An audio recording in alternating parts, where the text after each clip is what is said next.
Olá, olá, olá, cidadãos da Galileia, sejam bem-vindos a mais um episódio do Branding Tudo Podcast. O episódio de hoje é um negócio que vocês me pediram, meu Deus, assim, Deus me defenda. Vocês me pediram tanto na DM pra falar, é sobre marca B2B, mas calma que eu não vou dar o spoiler do episódio inteiro aqui na abertura. Se você chegou aqui através do link de um amigo, seja muito bem-vindo. Eu me chamo Galileu Nogueira, tenho mais de 14 anos de experiência ajudando a construir marcas muito queridas e sou fundador da Galileu Branding, uma consultoria de branding que ajuda a sua marca a se posicionar, a se diferenciar do mercado e quem sabe até se reposicionar. Se esse é o momento da sua empresa, acesse galileunogueira.com/contato, escolhe lá a opção consultoria, descreve um pouquinho do que você está vivendo como situação na sua empresa, que o meu time vai falar contigo, a gente vai marcar uma reunião e quem sabe a gente não trabalha junto para deixar essa marca nos trinks. Se você é um aluno, se você é um profissional de marketing, um empreendedor que quer aprender mais sobre branding nessa jornada, tanto para colocar em prática no seu negócio ou para se tornar um expert, a gente está com 2 cursos BDPs abertos agora. O BDP Imersão, que é um curso para quem está ali no meio, intermediário, está querendo aprofundar um pouco mais os seus conhecimentos, mas ainda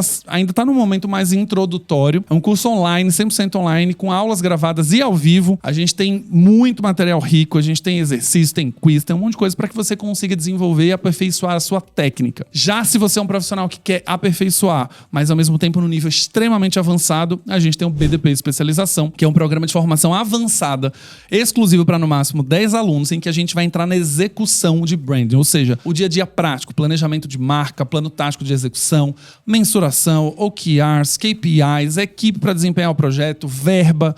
A gente vai aprender muito mais na prática de como colocar essa estratégia de branding no ar. Se esse é um dos seus casos, seja para aperfeiçoar a sua técnica ou para avançar para uma execução e uma gestão de marca avançada, acesse galileunogueira.com/BDP, escolha o seu, coloque seu nome lá na lista de espera, faça seu agendamento ou já faça sua matrícula para a próxima turma que vai abrir em julho. Então, dos 2 cursos abrem em julho. São públicos diferentes, pessoas que estão em níveis intermediários e avançados, intermediário, imersão, avançados e especialização. Os 2 começam em julho, então vamos embora que a gente vai ter aulas segundas e quartas à noite, das 7 às 9, beleza? Não posso deixar de agradecer ao meu patrocinador desse podcast, na marca que eu sou embaixador, o Deskfy, uma plataforma que ajuda os times de marketing a terem uma rotina muito mais organizada, mais estratégica, usando da tecnologia para organizar o seu dia a dia. Então chega de ficar mandando briefing por WhatsApp, papel de pão, ficar fazendo coisa no Slack, entregar o arquivo no Google Drive. O Deskfy concentra tudo isso numa única plataforma e você consegue ter a tecnologia te ajudando para aprovar briefing, reprovar, pedir refação,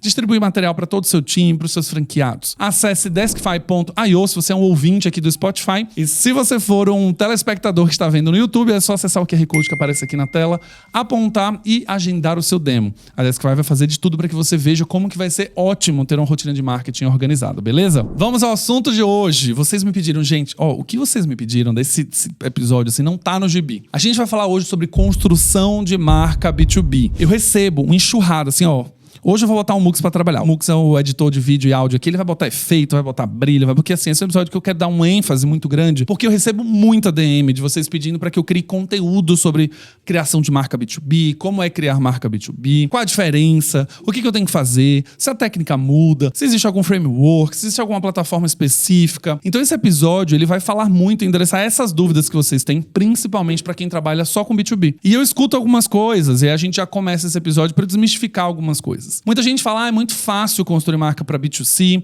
é muito fácil criar marcas que falem direto com o consumidor final, marcas que vendam produto, o produto em si já é um grande diferencial para a marca, o produto significa bastante para a marca também, e aí quando a gente vai para B2B é tudo diferente, não dá para construir, etc. Então eu vou te mostrar nesse episódio hoje que na realidade a construção de marca B2B, B2C, pessoal, etc. é tudo construção de marca. Tudo é a mesma coisa. Tecnicamente a gente não tem nenhuma diferença. As técnicas são as mesmas, os frames são os mesmos, é tudo igual, gente. Só que eu não sei porquê, e aí eu quero desafiar vocês que estão ouvindo aqui, cidadãos, seguidores lá de cidadãos também do grupo de transmissão do Instagram, meus seguidores no Instagram, enfim, ouvintes do podcast, cidadãos mesmo, cidadãos da Galileia. Eu quero desafiar você a pensar por que é tão diferente e por que a gente precisa, quando a gente fala de construção de marca, ter coisas tão formatadas, assim, para criar marca B2B é assim, para criar marca B2C é assim. Eu entendo que vocês querem um frame de referência, um lugar para começar, um ponto de partida. Eu entendo isso, não tem problema nenhum. A questão é que eu acho que a gente passou por um momento aqui nos últimos anos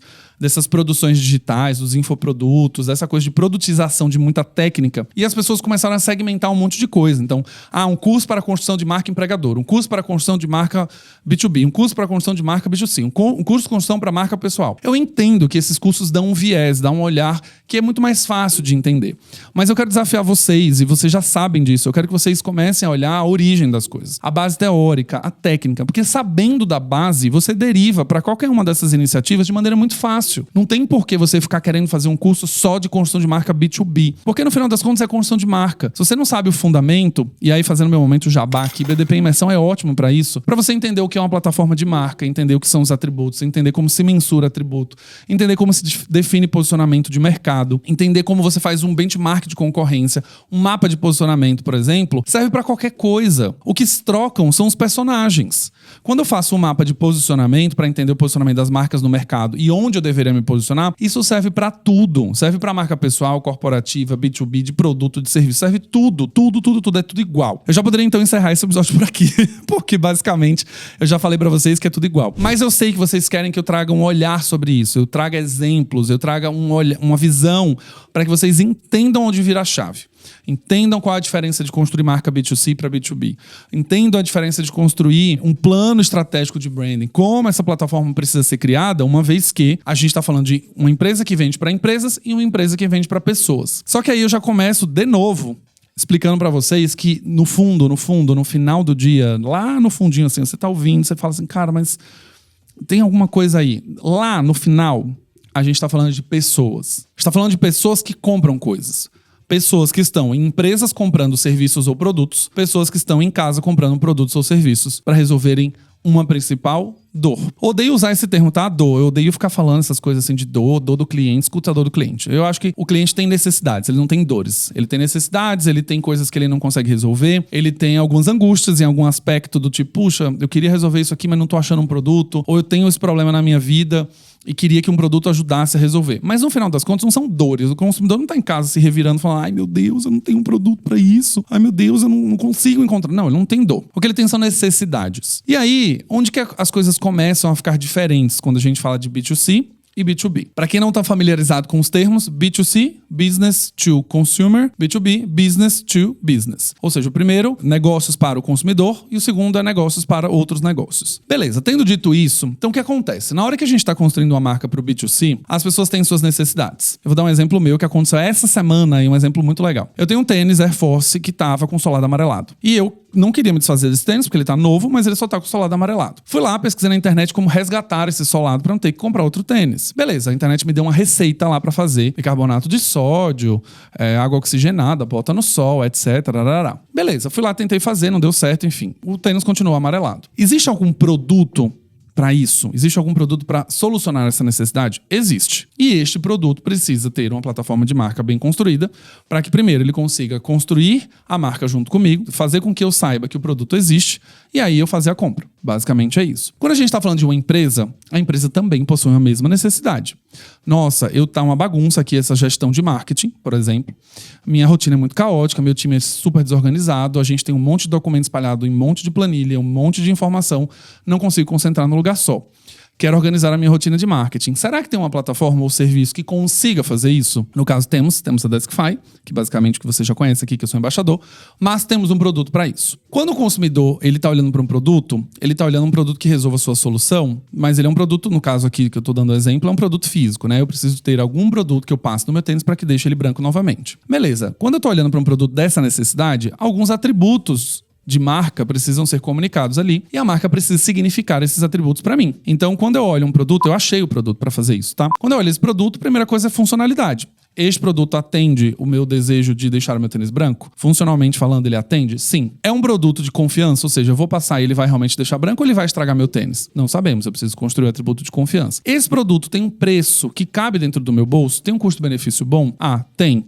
Beleza. Essa marca em si, ela é tradicional por fazer isso? Ela não é? Ela é novata no mercado?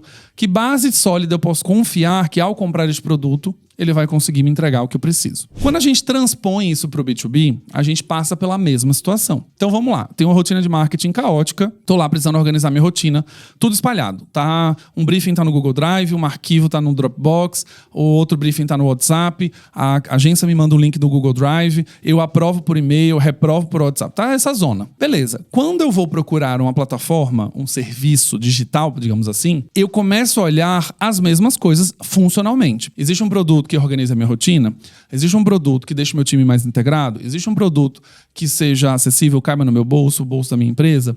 Este produto é fácil de implementar? Este produto tem suporte? Percebam que sutilmente, a gente já tem alguns atributos aqui que não apareceram no B2C. Nesse caso, quando eu estou comparando produto com serviço, também fica injusto, né? Mas vamos pensar que alguns atributos ali na hora da escolha do B2B, eles passam por atributos relacionados a uma empresa. Esse produto vai trazer retorno para a minha empresa? Otimizando a minha rotina de marketing, eu vou conseguir lucrar mais, eu vou conseguir ter mais produtividade, eu vou ter mais qualidade de vida para os meus funcionários. E é aqui que mora o perigo.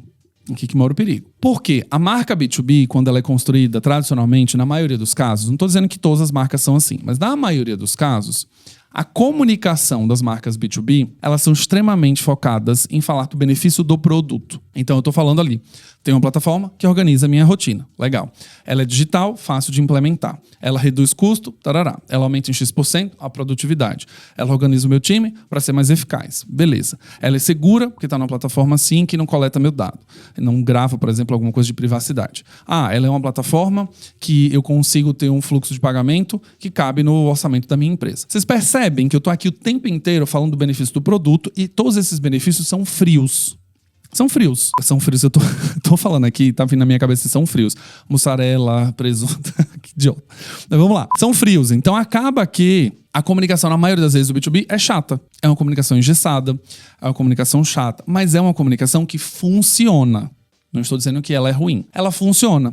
Tem consumidores que estão olhando para isso e falam, eu quero resolver o B2B rápido ali, quero solucionar uma plataforma, ela entrega isso, isso e isso, esse é o grande benefício para minha empresa, vamos embora, assina o contrato, beijo, tchau. Só que a gente tem uma gama de outros consumidores que estão em posições hierárquicas diferentes, que estão precisando tomar decisões que talvez afetem a saúde da empresa como um todo, tomar decisões que afetem o caixa da empresa, tomar decisões por escolher um parceiro / fornecedor para um sistema que vai continuar com você ao longo de muitos anos, que você não quer trocar esse sistema no futuro. Você tem uma questão de suporte, se essa empresa vai te dar suporte ou não. E aí, meus cidadãos, a gente tem nesse processo atributos emocionais que são esquecidos. A maioria das vezes as marcas não focam em construir esses atributos emocionais. São eles. Primeiro de tudo, confiança. A pessoa que está num lado profissional ali que precisa optar por uma plataforma, seja uma pessoa de TI, seja uma pessoa de marketing, seja uma pessoa de compras, ela precisa sentir confiança nessa empresa. Como se constrói confiança? Através de relacionamento, através de provas sociais, que são os estudos de caso, no caso do B2B, indo para evento, participando de lives ou webinars para aprender um pouco mais sobre a empresa, sobre a plataforma. Você tendo um relacionamento com o time de vendas, o vendedor que está te representando na ponta, a maneira como ele apresenta a empresa, os materiais que são colocados no site, a maneira como o site está estruturado. A confiança, ela é um atributo extremamente emocional e ela, ao mesmo tempo, muito necessário para o B2B. E aí, quando a gente começa a avaliar a comunicação de boa parte das marcas, principalmente plataforma ou serviços digitais, mas olhando para outros negócios também, quando a gente fala de uma indústria, uma empresa que vende plástico, uma empresa que vende peças para carro, ela tá ali o tempo inteiro focada em dizer, compra essa peça, ela é original. Compra essa peça, ela é mais barata que a concorrência. Compra essa peça, ela não vai dar defeito. Compra essa peça, a gente tá aqui para te dar o suporte. Beleza. Só que atrás da decisão de compra existe um ser humano. E esse ser humano tem sentimentos, tem emoções, esse ser humano tem preferências, esse ser humano tem gostos,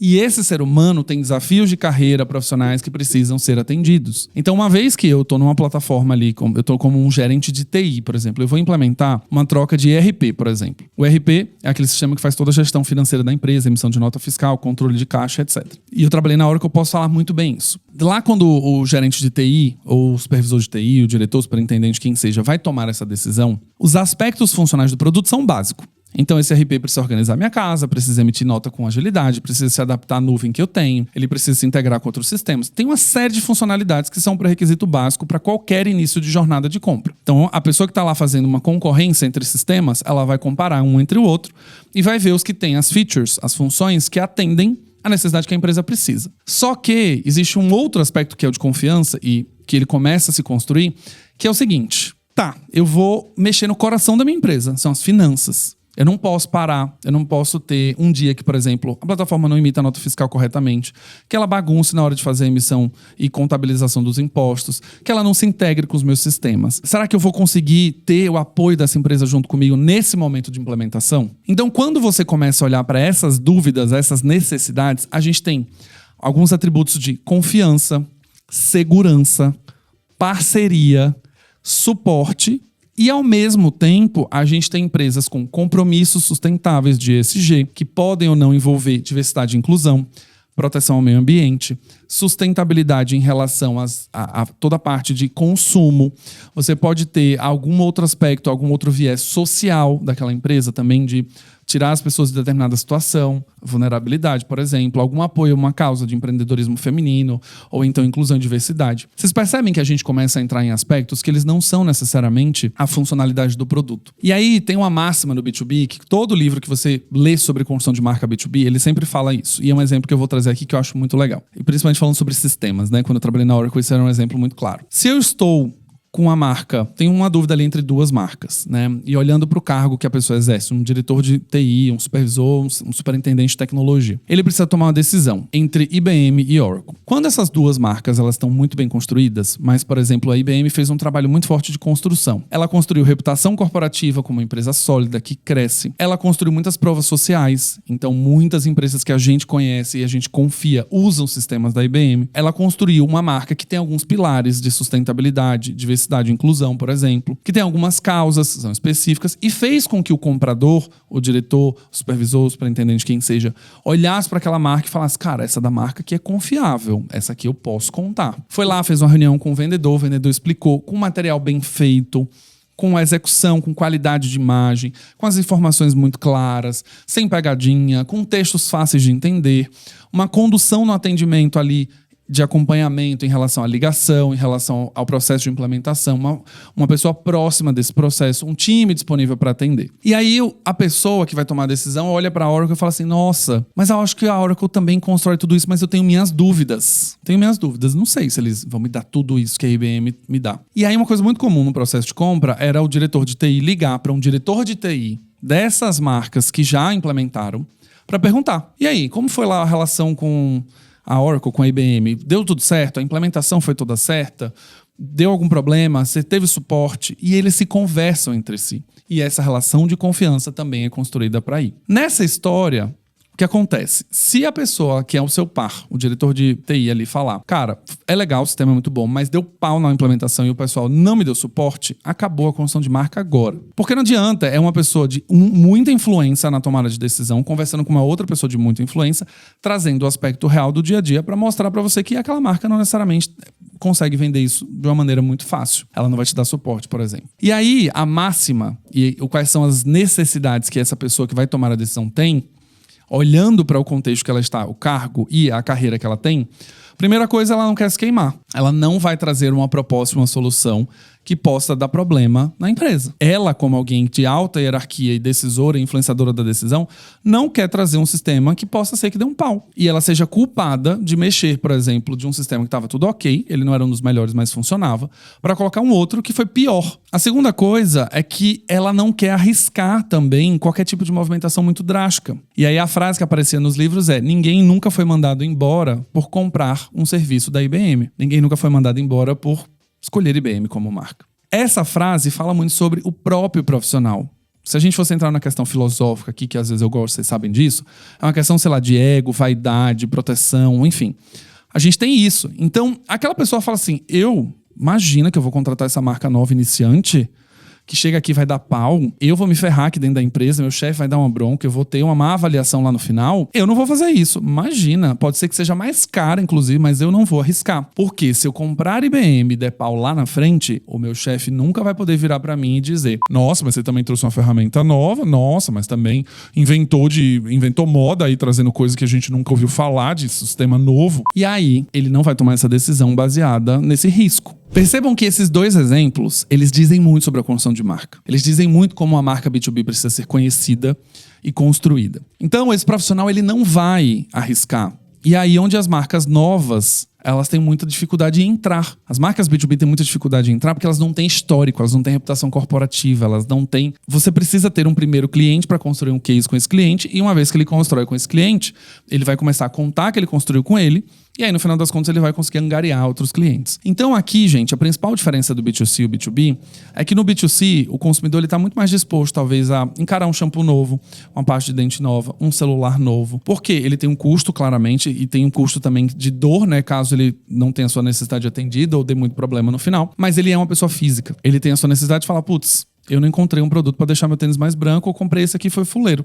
Vou seguir na luta para achar um outro. Quando eu falo de uma plataforma em B2B, eu tô falando de uma indústria que me vendeu alguma coisa, que talvez atrase na entrega, que chegue quebrado, que seja uma fraude, que dê um golpe, sei lá, qualquer coisa do tipo. Vai ser muito mais difícil construir essa marca. Então, quando a gente olha taticamente, na hora de desenhar um plano e a gente olha para a estratégia, os pilares são os mesmos. Eu preciso construir awareness para que essa marca seja conhecida.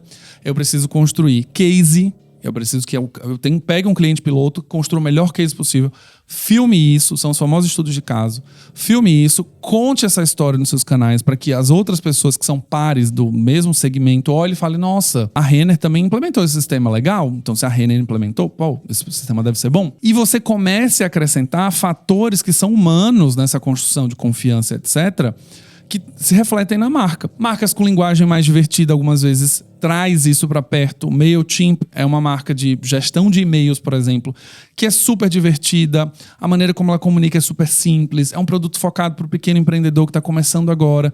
Então precisa de uma ferramenta muito didática, uma ferramenta muito clara. Eles têm uma expressão visual extremamente pop mesmo, amarelo, branco. O logo deles é um macaquinho. A maneira como os textos são escritos são bem divertidos. Ele te deixa à vontade. E o próprio produto é muito fácil de usar. Quando a gente vai falar de, por exemplo, uma empresa de logística, ela passa pelo mesmo pilar. Ela precisa se tornar conhecida, ela precisa demonstrar a sua confiança e credibilidade, ela precisa acrescentar a sua personalidade e depois ela precisa acrescentar suas causas e seus territórios para atuar. Então, quando a gente vê, por exemplo, marcas como Gerdau, que é uma marca que a gente está falando de uma indústria lá que produz aço, parafuso e tantas outras coisas, é extremamente frio. Mas como que ela começa a conquistar uma audiência? Ela vai para um Rock in Rio, ela patrocina o palco Sunset, faz todo o palco com as chapas de alumínio, chapas de aço que ela produz. Ela traz o Ivete Sangalo para ser uma garota propaganda da marca. Ela patrocina os trios da Ivete no Carnaval de Salvador. Ela faz ações de relacionamento para levar esse cliente para assistir os shows. Ela faz um concurso cultural que premia, por exemplo, uma banda iniciante para conseguir gravar o seu primeiro disco e a Gerdau patrocinando dentro de um Rock in Rio, por exemplo. Então ela começa a ir para um aspecto de adicionar emoção e adicionar sentimento e ter mais conexão com o consumidor, que ele é um decisor ou ele é um comprador, mas ele é um ser humano. Então quando essa pessoa fala, nossa, a Gerdau, ela tá fazendo uma ação no Rock in Rio, que legal. Ela tá aqui no meu dia a dia, eu tô tangibilizando o serviço dela. Nossa, ela tá com um artista que eu conheço. Ela começa a gerar diferenciação do mercado. Pensa se todas as empresas de chapas de aço, alumínio, parafuso, o que seja, fossem simplesmente funcionais. Eu faço o meu parafuso, eu entrego pro cliente com rapidez, tem um bom custo-benefício, tá aí. Elas vão ficar iguais, elas vão vender, porque é uma necessidade, construção, incorporação, todo mundo vai comprar o material, vai vender, mas o que faz ela ser diferente uma da outra? E aí onde entra a questão da construção da marca no B2B. Você tem que começar a adicionar elementos de humanização da marca, e humanização não é colocar a cara de alguém, humanização não é você colocar um presidente para ficar falando em rede social, isso não é humanização. A humanização vem quando a marca começa a se comportar como uma pessoa. Além do que ela vai fazer de funcionalidade, de reduzir custo, de agilidade na logística, de confiança, ela começa a ser uma pessoa que tem traço, tem personalidade, tem linguagem, tem identidade, e a pessoa que está tomando a decisão se identifica com isso e ela começa a comprar em cima disso. Então, existem algumas empresas, e eu trabalhei numa empresa muito legal, a Cora, por exemplo, é um banco PJ. Esse banco eu trabalhei em 2022 para fazer a plataforma de marca deles e foi um trabalho incrível, porque é um banco, e o banco, ele é, acho que, uma das instituições mais humanas que a gente tem, né? Instituições no Brasil, assim, quando a gente olha Itaú, Nubank, todos eles tentam ter esse traço mais leve, menos cara de banco e mais cara de amigo, de parceiro. Você pega uma Stone da vida, você pega um Will Bank, você pega uma galera e todo mundo tá tentando ser o mais amigável possível. E a Cora é um banco PJ, ou seja, ela vende para empreendedores, ela vende para microempreendedores, ela vende para empresas de médio porte. A Cora, ela tinha toda a funcionalidade do produto, que ela chama muita atenção em relação ao que eles precisam, mas ela tinha umas diretrizes muito claras de diversidade, de equidade de gênero, de causas mesmo, de empoderamento feminino do lado empreendedor, contando histórias de mulheres, contando histórias de clientes, dando visibilidade a pequenos negócios nos seus canais de rede social, nos seus canais de e-mail, nas suas plataformas de palestra, evento, live, trazendo sempre o empreendedor para contar a sua história. Ela teve um pacote de serviços muito bom em relação à tarifa, tem uma modalidade gratuita, tem uma modalidade paga. Então o produto estava bem formatado. E aí quando a Cora começou a atuar, a Cora foi para um lugar de uma expressão visual pink. Cora veio de coração. A maneira como a marca fala é empática, é gentil, é humilde, ela é próxima. Ela tem um arquétipo ali de libertar as pessoas empreendedoras, o arquétipo do herói, quer deixar um legado, libertar as pessoas empreendedoras da burocracia, das altas taxas. Eles têm um posicionamento muito claro. E quando a gente foi contratar um fornecedor, por exemplo, para ser a nossa agência de publicidade, na época que a gente fazia consultoria, a primeira coisa que a Cora pediu foi: esse fornecedor tem que ter pelo menos 50% da equipe feita por mulheres. É uma exigência do fornecedor. E aí, quando você olhava para o mercado publicitário, quais dessas marcas de fato conseguiriam me entregar metade da minha equipe de criação feita por mulheres? E não eram mulheres, estagiária, redatora júnior. Não, eram mulheres em cargos de liderança, diretoria de criação, uma gerente de projetos. A gente queria ter mulheres também em cargos de liderança. Então isso foi uma exigência do fornecedor. E aí, quando a gente olha para o B2B das marcas de agência de publicidade, quais delas de fato têm essas iniciativas? Vocês entendem que quando a gente começa a ir para um campo que não é só mais o produto e começa a ter um pouco mais de emoção e conexão, o páreo muda completamente. Então, construir marca B2B é adicionar um elemento humano dentro de uma plataforma de marca. Os atributos, eles passam por um atributo funcional muito forte, tem um peso muito forte, mas os emocionais também. Quando a gente fala de atributo emocional em marcas B2B, confiança, segurança, são dois essenciais para a categoria B2B. Basicamente, a gente precisa de confiança e segurança. Mas você tem alguma causa que eu me identifico, uma empresa que vai me dar suporte, um time que eu posso contar, uma empresa que é uma parceira, uma empresa que pega comigo o projeto e vai até o fim, uma empresa comprometida. Ela tem uma equipe que me trata muito bem, um tratamento mais humanizado. Ela está junto comigo durante a implementação.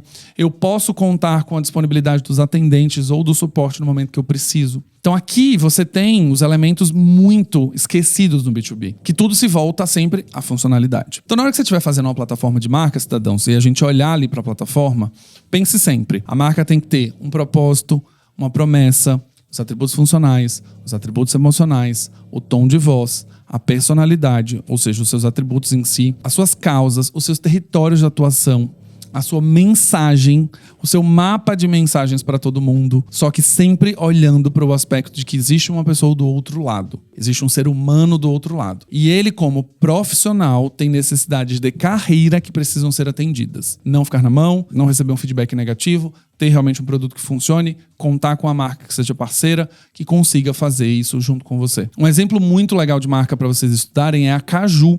A Caju é uma marca de benefícios, cartão de benefícios, que ela tem uma linguagem extremamente humana, divertida. O símbolo, o mascote deles é o caju. Eles se referem como, em alguns lugares de linguagem, a parte do cajueiro, a maneira como eles, o Caju News, a maneira como eles contam essa história. Tem uma linguagem muito única, muito proprietária, muito divertida. Então, o que diferencia eles da Sodexo, antiga Sodexo? É isso. A Sodexo é dura, fria, funcional, azul, branco, vermelho. Não tem nenhuma humanização.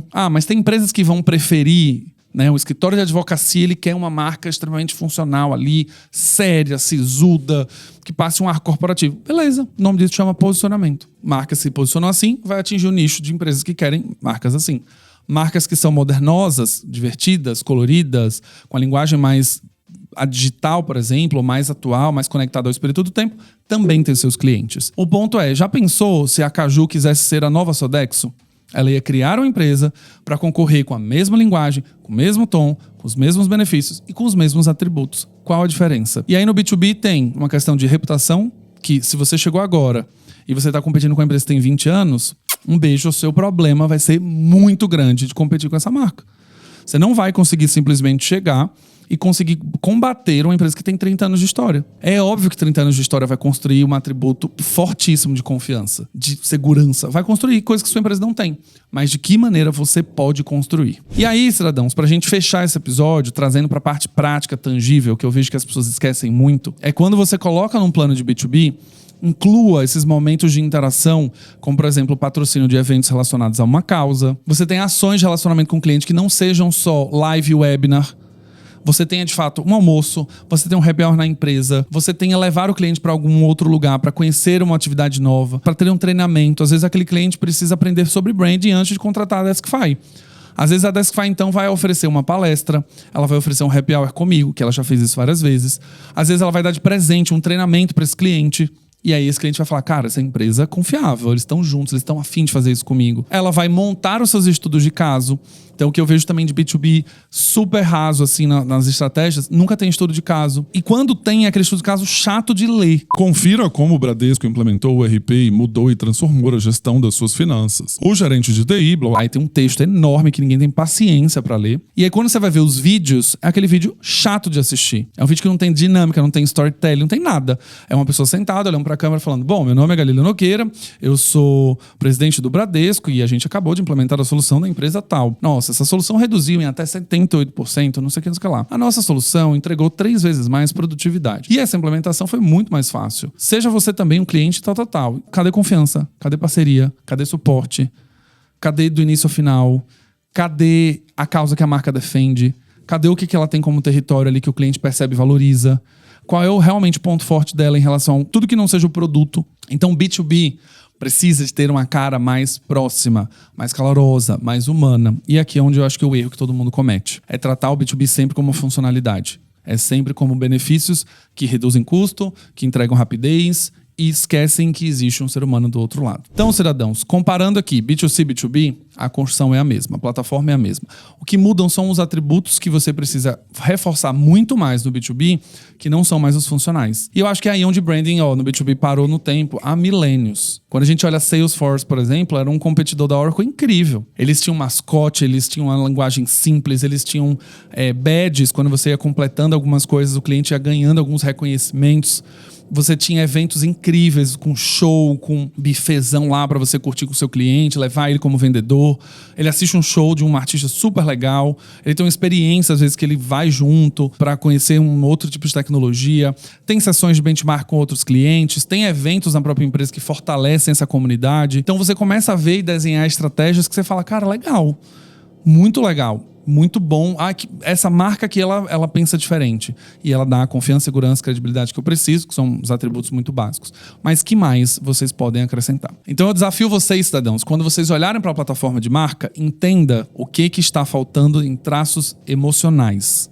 O que você pode acrescentar em traços de humanização. A CIMED está fazendo um trabalho que particularmente eu até gosto, não gosto tanto, mas é uma farmacêutica que você tem 2 donos, né, a Carla e o Adib, que são os rostos da empresa, que estão dando entrevista, que estão falando, que criam conteúdo, que mostram o processo de fabricação, que contam como foi a trajetória, tem um lado ali meio inspirador de liderança, que inspira outros empreendedores, tem um lado de inovação, de produto, tem um lado de storytelling, né? O Carmed Fini foi um sucesso por conta da colaboração e etc. Mas imagina se ele fosse simplesmente falar, olha, eu sou CIMED, a gente produz remédios, a gente produz um protetor labial que tem uma proteção 2 vezes maior, a gente tem um hidratante ali de ácido hialurônico que ajuda os seus lábios. Cara, não, ele foi para um outro lugar. Chamou influenciadora diferente, fez live para B2B, um live e-commerce com 2 garotas propaganda, a Larissa Manoela e a Maísa.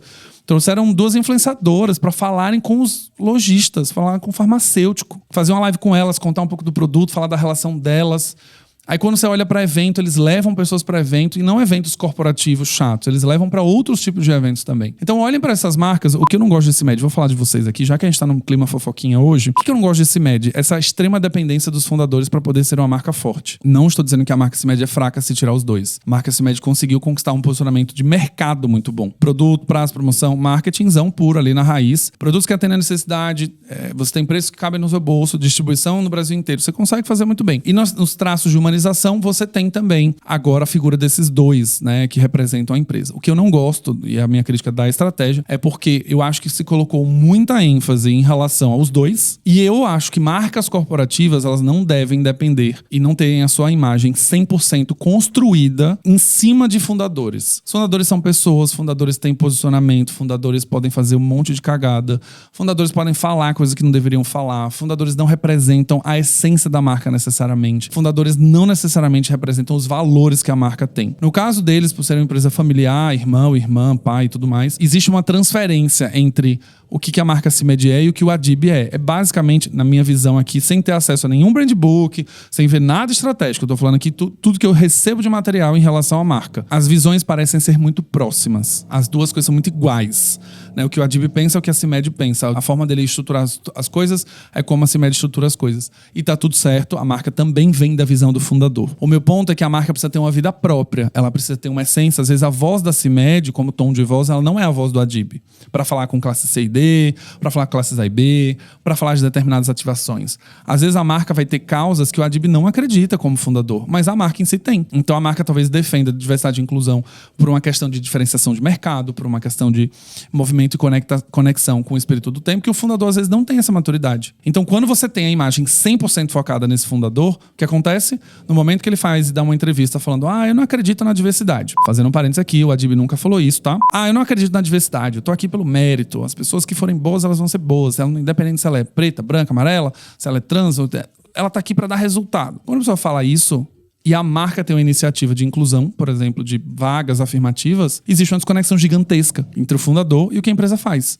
E aí, como a imagem tá 90% construída em cima dele, é um escândalo, é um caos, é uma dissonância. Como assim o fundador não acredita em diversidade e a empresa dele faz diversidade? Então essa diversidade é falsa? E às vezes não, a diversidade ela é muito real. Às vezes tem sim vaga afirmativa, tem pessoas em cargos de liderança, tem um monte de coisa legal. Só que como o fundador tá totalmente vinculado à imagem da empresa, ele falou um negócio, a empresa vai pro buraco junto. Isso aqui eu posso dar milhões de exemplos, gente. Aqui no Brasil a gente teve Madeiro, a gente tem Riachuelo, a gente tem a CIMED, que tem essas imagens muito atreladas. A van, a imagem atrelada ao véio da van. Então eu já contei isso aqui. Já contei. Vou contar de novo para quem não perdeu, já que esse episódio é B2Bizão. A van é uma empresa que vende eletrodomésticos, linha branca, o que seja. Preços competitivos e tudo mais para concorrer com o que a gente tem. A marca Van em si, ela começou a se construir em cima do véio da van. Então, construiu-se em cima dele. O que ele acha, o que ele acredita de visão de mundo, político-partidário, tudo estava atrelado e linkado uma coisa na outra. Fizeram essa construção. A marca em si, sem muita personalidade, em si, era muito atrelada ao que ele acredita, a coisa da estátua de Nova York na porta da loja, aquela construção meio grega, enfim. A personalidade ali meio fora um pouco do contexto, mas tudo bem. E aí a Van me chama para dar uma palestra. A Van. Beleza, uma palestra de branding para 200 colaboradores, 300, sei lá, em Brusque, que é a sede deles. Olhando do ponto de vista técnico, gente, eu tô aqui para dar palestra de branding para todo mundo. Tô aqui para dar palestra geral. Eu quero que todo mundo saiba o que é, como faz. A gente precisa ter marcas melhores, marcas mais humanas, marcas que movam a sociedade para frente, marcas que tenham diferenciação clara, que tenham êxito nos seus lucros e que também ajudem a sociedade a se transformar. Eu tô aqui para isso. Só que a partir do momento em que eu, B2B, né, Galileu Company, aqui Galileu Branding Corporation, estou sendo contratado para dar uma palestra na Van, existe uma transferência de imagem. Existe uma forma em que eu estou me vinculando à Van e a Van está se vinculando a mim. Estes atributos da Van, político-partidários, por exemplo, me impedem de se associar a eles. Me impedem. É um posicionamento? É. É um posicionamento? É. Então, ponto. Palestrantes como o Galileu não palestrarão na Van. Show de bola. Vai ter 899 milhões de pessoas que talvez possam dar uma palestra de branding lá e tá tudo bem também. O ponto é, esta marca de eletrodomésticos, linha branca, venda, varejo, perdeu de ter um profissional dando uma palestra para seus colaboradores por conta de uma questão político-partidária do fundador da empresa. Se não, em momento nenhum, o velho da Van tivesse falado nada, se ele simplesmente guardasse convicção para ele, apertasse lá o votinho dele e bonitinho, ficasse na dele, emitisse as suas opiniões pensando em sociedade, como a Van ajuda a sociedade. Ele não quer defender nenhuma pauta de inclusão LGBT, porque é de extrema direita, blá, blá. Tudo bem, então não faz pauta de nada, faz nada, zero. Segue com a marca fria. Eu teria ido tranquilamente. Então é uma relação de quem ganha e quem perde na história. Ele acaba perdendo porque ele poderia contar com a experiência da Galileu Brand para dar uma palestra lá. Eu acabo perdendo porque é um cliente a menos que eu vou atender, mas por uma questão de princípios, posicionamento de marca, valores que eu defendo, territórios e causas. A gente volta para o começo desse episódio, que é quando eu falo.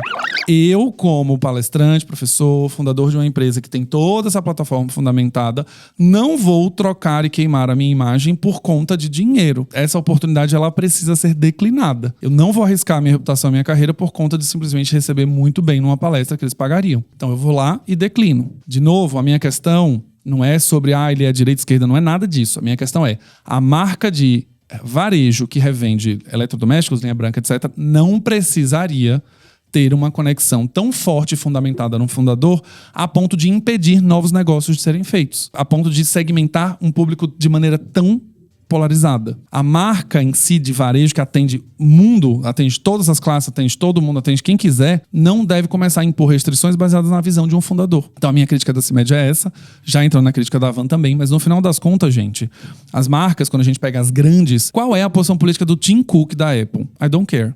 E mesmo que ele tenha republicano, democrata, que seja, ninguém saberá. Porque a Apple quer vender para republicano, democrata, não democrata, brasileiro, sem brasileiro, direita, esquerda, ela quer vender para todo mundo, como negócio. Ah, mas quer dizer que a marca não tem, ela é genérica, ela é chapa branca e insossa? Não. A Apple tem uma política de diversidade e inclusão muito clara. A Apple tem uma questão de inclusão racial muito clara. A Apple tem uma questão de inclusão e acessibilidade para pessoas com deficiência muito clara. Ah, mas isso é de esquerda? Não, porque a empresa não tem viés político, nem do seu presidente, nem de acionista, nem de ninguém. Ela não está patrocinando evento de nada, ela não está envolvida com eleições de nada, porque ela entendeu que ela é uma marca que tem um posicionamento, sim, em relação ao que ela acredita como valor, mas ela não tem uma visão de presidente atrelada à sua imagem. Então, se o Tim Cook hoje falar abaixo, não sei o que lá, o povo da esquerda, abaixo a direita, não sei o que lá, o presidente vai ser afastado com toda certeza para ser colocado um novo presidente. Porque isso vai atrapalhar o negócio de uma empresa. É por isso que os presidentes não falam, né, gente? Isso aqui é coisa básica de Media Kit. Quando os presidentes não falam é porque a empresa quer se preservar, simplesmente. Então, se você está criando uma marca B2B, entenda que você é uma coisa, a marca é outra. E no final, a pessoa que compra de você é uma pessoa e não uma empresa. Ela tá ali com sentimentos, emoções, carreira, ego, vaidade, proteção da sua carreira, interesses, agendas, desejos. E você, como marca, precisa atendê-los com personalidade. Focar só no produto vai fazer você entrar numa guerra extremamente difícil. Principalmente se você está começando agora e você fala, vou criar uma plataforma que compete com o Photoshop, compete com a Adobe. Se você focar na funcionalidade, meu bem, ó, beijo.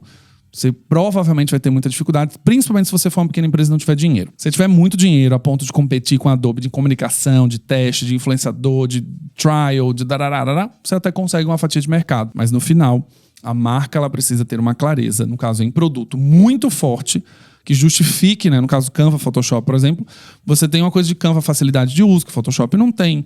Qualquer pessoa que abre o Canva hoje consegue usar agora. Ela tem funcionalidades gratuitas, ela consegue resolver boa parte do dia a dia das pessoas. Mas se você paga um Canva Pro e começa a ter problema de suporte, começa a ter problema na exportação de arquivo, você começa a ter uma marca, por exemplo, começa a se posicionar com causas que você não acredita, um beijo, sua marca vai embora, beleza? Se você gostou desse episódio, cidadão, não esqueça, 5 estrelas no seu player favorito, manda para 3 amigos, pelo menos, para que eles saibam como construir uma marca B2B e não fique naquela marca chata, engessada, que só fica falando blá blá blá de redução de custo, otimização de equipe, aumento de produtividade, porque no final das contas ela é só mais uma no meio dessa multidão, beleza? Um abraço e vejo vocês no próximo Branding Tudo Podcast.